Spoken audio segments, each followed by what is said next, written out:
Mister Sameer, I don't support you. Sameer ಅವರ first video ನೋಡಿದಾಗ ನಾನು ನಂಬಿದ್ದೆ, ಬಟ್ ಲಾಸ್ಟ್ ವಿಡಿಯೋ ತುಂಬ ಪ್ರಶ್ನೆಗಳನ್ನ ಹುಟ್ಟು ಹಾಕ್ತಿವೆ. ನಾನು ಫಸ್ಟೇ ಹೇಳ್ತಿದ್ದೀನಿ, ಸೌಜನ್ಯಾಗಿ ನ್ಯಾಯ ಸಿಗಬೇಕು. ಆ್ಯಂಡ್ ಯಾವನಾದರೂ ಕಾಮೆಂಟ್ ಬಾಕ್ಸ್ನಲ್ಲಿ ನಿಮ್ಮನೆ ಹೆಣ್ಮಕ್ಳಿಗೆ ಹೀಗೆ ಆಗಿದ್ರೆ ಹೀಗೆ ಹೇಳ್ತಿದ್ದ ಅಂದರೆ ನಿಮ್ಮ ಅಲ್ಲ, ಯಾವ ಮನೆ ಹೆಣ್ಮಕ್ಳಿಗೆ ದೌರ್ಜನ್ಯ ಆದರೂ ಕೂಡ ಸಾಕ್ಷಿ ಇದ್ರೆ ಮಾತ್ರ ನ್ಯಾಯಾಂಗ ವ್ಯವಸ್ಥೆಯಲ್ಲಿ ನ್ಯಾಯ ಸಿಗೋದು. So think practically. ನೋಡಿ, ಅಂಡ್ ಆ ಹುಡುಗಿಯ ಮುಖನ ಕಂಪ್ಲೀಟ್ ಆಸಿಡ್ ಇಂದ ಸುಟ್ಬಿಟ್ಟಿರ್ತಾರ. ಆದ್ರೆ ಆ ಹುಡುಗಿಯ ಬಟ್ಟೆಗಳಿಂದ ಭೀಮ ಅವಳನ್ನ ಕಂಡುಹಿಡಿತಾನೆ. ಆ ಹುಡುಗಿಯ ಬಟ್ಟೆಗಳಿಂದ ಭೀಮ ಅವಳನ್ನ ಕಂಡುಹಿಡಿತಾನೆ ಅಲ್ವಾ?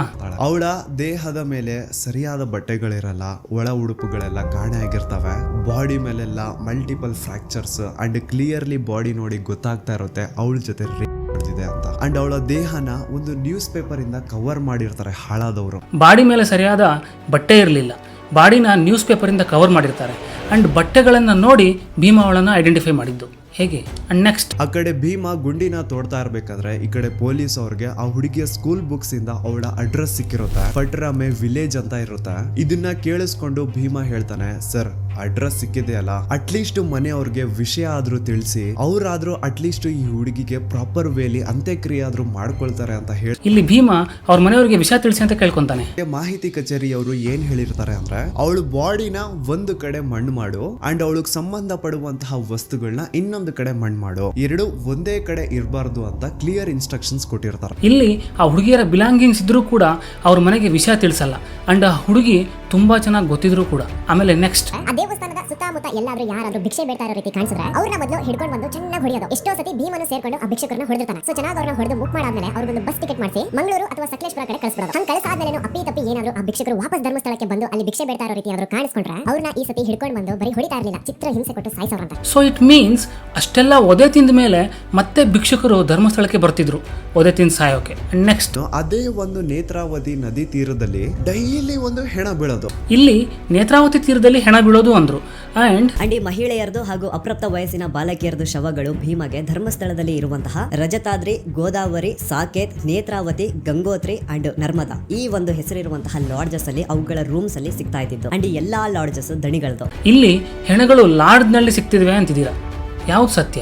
ಹಿಂದಿನ ದಿನ ಮಧ್ಯರಾತ್ರಿ ತನ್ನ ಮ್ಯಾನೇಜರ್ ಬಾಲಕೃಷ್ಣ ಕಾಲ್ ಮಾಡಿ ಯಾವ ಒಂದು ಹುಡುಗಿಯ ಹೆಣನ ಹೂತಾಕ್ಬೇಕು ಅಂತ ಹೇಳಿದ್ನೋ ಆ ಹೆಣ ಬೇರೆ ಯಾರ್ದು ಅಲ್ಲ, ಸೌಜನ್ಯದಿರುತ್ತೆ. ಮೇ ಬಿ ಹಿಂದಿನ ದಿನ ಏನಾದ್ರೂ ಭೀಮ ಧರ್ಮಸ್ಥಳದಲ್ಲೇ ಇದ್ದಿದ್ರೆ ಸೌಜನ್ಯನ ಬಾಡಿನೇ ಸಿಗ್ತಾ ಇರ್ಲಿಲ್ಲ ಅನ್ಸುತ್ತಾ. ಭೀಮ ಅವತ್ತಿನ ಹಿಂದಿನ ದಿನ ಊರಿಗೆ ಹೋಗಿರ್ತಾನೆ, ಹಾಗಾಗಿ ಬಾಡಿ ಸಿಗುತ್ತೆ ಅಲ್ವಾ? ಅಷ್ಟು ದೊಡ್ಡ criminals and complete police department ಅವರ ಮನೆ ಗೇಟ್ ಕಾಯುತ್ತೆ ಅಂತ ಹೇಳಿದ್ರಿ. ಇಷ್ಟೆಲ್ಲ ಇದ್ರೂ ಕೂಡ ಅವರ ಬಾಡಿನ ಮುಚ್ಚಕ್ಕಾಗ್ಲಿಲ್ವಾ? ಅಂಡ್ ನೆಕ್ಸ್ಟ್, ರವಿ ಪೂಜಾರಿ ಭೀಮನ ಮುಂದೆ ಏನ್ ಹೇಳ್ತಾನೆ ಅಂದ್ರೆ, ಮೊನ್ನೆ ಸೌಜನ್ಯ ಅಂತ ಒಂದು ಹುಡುಗಿಯ ಹೆಣ ಸಿಕ್ತಲ್ವಾ, ನಿನಗ್ ಗೊತ್ತಾ ಆ ಹುಡುಗಿ ಜೊತೆ ಹಂಗ್ ಮಾಡಿರೋದು ಯಾರು ಅಂತ? ಭೀಮ ಇಲ್ಲ ನನಗ್ ಗೊತ್ತಿಲ್ಲ ಅಂದಾಗ ಅದಕ್ಕೆ ರವಿ ಪೂಜಾರಿ ಹೇಳ್ತಾನೆ, ಆ ಹುಡುಗಿ ಸೌಜನ್ಯ ಜೊತೆ ಆತರ ಮಾಡಿದ್ದು ಬೇರೆ ಯಾರು ಅಲ್ಲ, ಚಿಕ್ಕ ದಣಿಗಳ ಹರ್ಷೇಂದ್ರ ಕುಮಾರ್. ರವಿ ಪೂಜಾರಿ ಬದುಕಿಲ್ಲ ಅಂಡ್ ಭೀಮಾಗೆ ರವಿ ಪೂಜಾರಿ ಹೇಳಿರೋದು. ಅಂಡ್ ರವಿ ಪೂಜಾರಿ ಹೇಳೋರ್ಗೆ ಭೀಮಾಗೆ ಎಕ್ಸ್ಪೆಕ್ಟೇಷನ್ಸ್ ಇತ್ತು ಇವರೇ ಮಾಡಿದ್ದಾರೆ ಅಂತ, ಕನ್ಫರ್ಮೇಶನ್ ಇಲ್ಲ ಇದನ್ನ ದಣಿಗಳೇ ಮಾಡಿದ್ದಾರೆ ಅನ್ನೋಕೆ. ಇದೆಲ್ಲ ನನಗಿರೋ ಕನ್ಫ್ಯೂಷನ್. ಅಂಡ್ ನೀವು ಮಾಡ್ತಿರೋ ಆರೋಪಗಳನ್ನ ನೋಡಿದ್ರೆ ನಿಜವಾಗ್ಲೂ ಭಯ ಆಗ್ತಿದೆ ಸಮೀರ್ ಅವರೇ. ನಂಬರ್ 1, ಜಾತಿ ನಿಂದನೆ. ಯಾರಾದ್ರೂ ದಲಿತ ಸಮುದಾಯಕ್ಕೆ ಬಿಲಾಂಗ್ ಮಾಡುವಂತವರು ದುಡ್ಡು ಇಸ್ಕೊಳಕ್ ಬಂದ್ರೆ ಆಯಪ್ಪ ವೀರೇಂದ್ರ ಜೈನ್ ಏನ್ ಮಾಡೋನು ಅಂದ್ರೆ, ನೀಟಾಗಿ ದುಡ್ಡನ್ನ ಕೈ ಕೊಡೋ ಬದಲು ಹಿಂಗೆ ಬುಟ್ಟಿ ಒಳಗಡೆಯಿಂದ ಹಣ ಎತ್ಕೊಂಡು ಅವ್ರ ಕಡೆ ಬಿಸಾಡೋರಂತ. ನಂಬರ್ 2, ನೇತ್ರಾವತಿ ನದಿ ತೀರದಲ್ಲಿ ಪ್ರತಿದಿನ ಒಂದು ಹೆಣ ಬೀಳ್ತಿತ್ತು ಅಂತಿದ್ದೀರಾ. ಭೀಮ 1995ರಿಂದ 2012ರವರೆಗೆ ಅಂದ್ರೆ 17 ವರ್ಷ ಅಂದ್ರೆ 6205 ಬಾಡಿಗಳು, ಅದರಲ್ಲಿ ಮ್ಯಾಕ್ಸಿಮಮ್ ಹೆಂಗಸರೇ ಅಂತೀರಾ. ಹೆಚ್ಚಾಗಿ ಮಣ್ಣು ಮಾಡಿರುವಂತಹ ಶವಗಳು ಒಂದು ಹೆಂಗಸರದು, ಇನ್ನೊಂದು ಅಪ್ರಾಪ್ತ ವಯಸ್ಸಿನ ಬಾಲಕಿಯರು. ಸೊ 5,000 ಅಂತ ಅಂದ್ಕೊಳ್ಳೋಣ.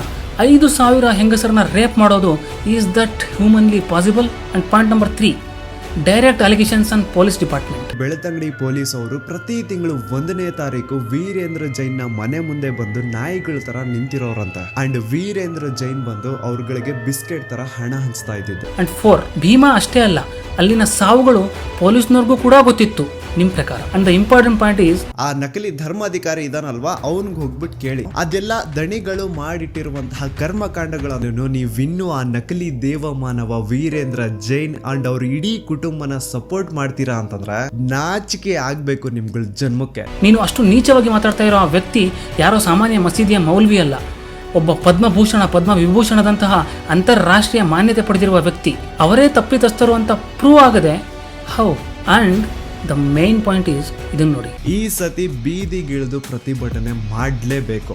ನಿನ್ನ ಮಾತು ಕೇಳಿ ಬೀದಿಗಿಳಿದು ಪ್ರತಿಭಟನೆ ಮಾಡೋಣ, ಬಟ್ ಮೋಸ್ಟ್ ಇಂಪಾರ್ಟೆಂಟ್ ನಿನ್ನ ವಿಡಿಯೋದ 1:54 ಬರೋ disclaimer. This documentary is based on information gathered from publicly available materials and trusted local sources.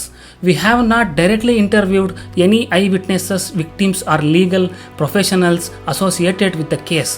All the content presented here is completely with the intentions of spreading awareness and encouraging public discussions. ಅವೇರ್ನೆಸ್ಸಾ? So ನಿನ್ನ ಹತ್ರ ಯಾವುದೇ ದಾಖಲೆಗಳಿಲ್ಲ and Bima ಕೂಡ ನಿನಗೆ ಡೈರೆಕ್ಟಾಗಿ ಹೇಳಿಲ್ಲ. ನಿನ್ನ ಮಾತು ಕೇಳಿ ರೋಡಿಗಿಳಿದ್ರೆ ಏನು ಗುರು ಗತಿ? ಯಾಕೋ ನಿನ್ನ ಮೈಂಡಲ್ಲಿ ಬೇರೆನೇ ಇದೆ ಅನ್ನಿಸ್ತಿದೆ. ಸೌಜನ್ಯ ಇಲ್ಲ. And mister Sameer, we are not supporting you and we urge ಸೌಜನ್ಯಳಿಗೆ ನ್ಯಾಯ ಸಿಗಬೇಕು. Thank you.